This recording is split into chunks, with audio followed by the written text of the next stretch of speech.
Chapter 15. The Man Who Was Running. In the early evening time, Dr. Kemp was sitting in his study in the belvedere on the hill overlooking Burdock. It was a pleasant little room with 3 windows, north, west, and south, and bookshelves covered with books and scientific publications, and a broad writing table, and under the north window a microscope, glass slips, minute instruments, some cultures, and scattered bottles of reagents. Dr. Kemp's solar lamp was lit, albeit the sky was still bright with the sunset light, and his blinds were up, because there was no offence of peering outsiders to require them pulled down.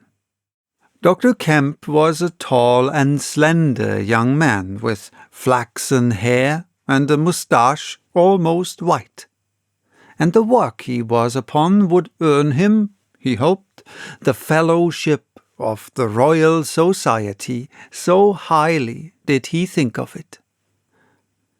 And his eye, presently wandering from his work, caught the sunset blazing at the back of the hill that is over against his own.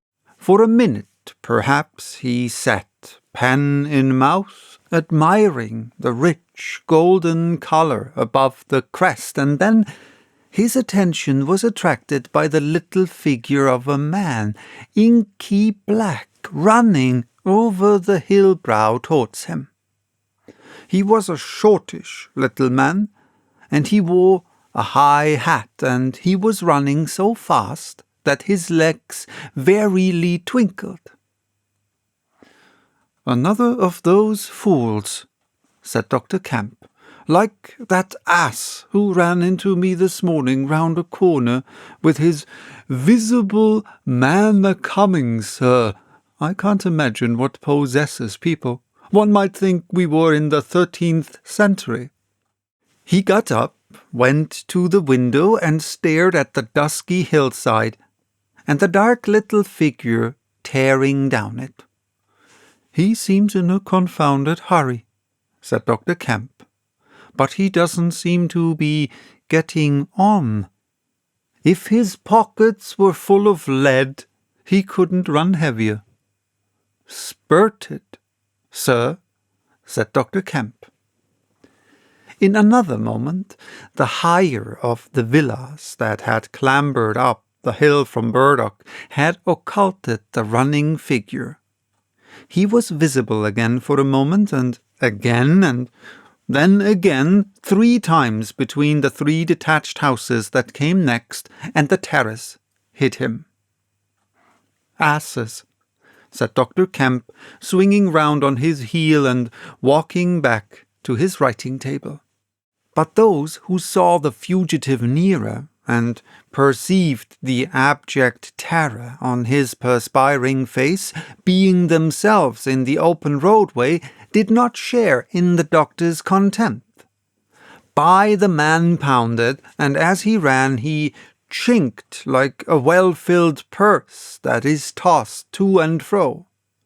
He looked neither to the right nor the left, but his dilated eyes stared straight downhill to where the lamps were being lit and the people were crowded in the street, and his ill-shaped mouth fell apart, and a glary foam lay on his lips, and his breath came hoarse and noisy.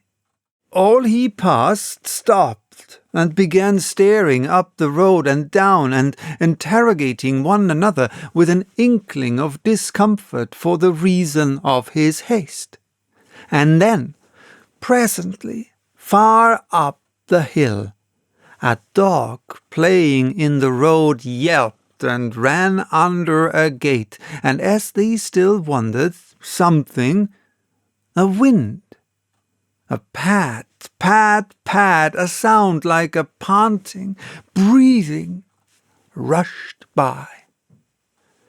People screamed, People sprang off the pavement. It passed in shouts. It passed by instinct down the hill. They were shouting in the street before Marvel was halfway there. They were bolting into the houses and slamming the doors behind them with the news. He heard it and made one last desperate spurt. Fear came striding by, rushed ahead of him, and in a moment had seized the town. "The Invisible Man is coming! The Invisible Man!"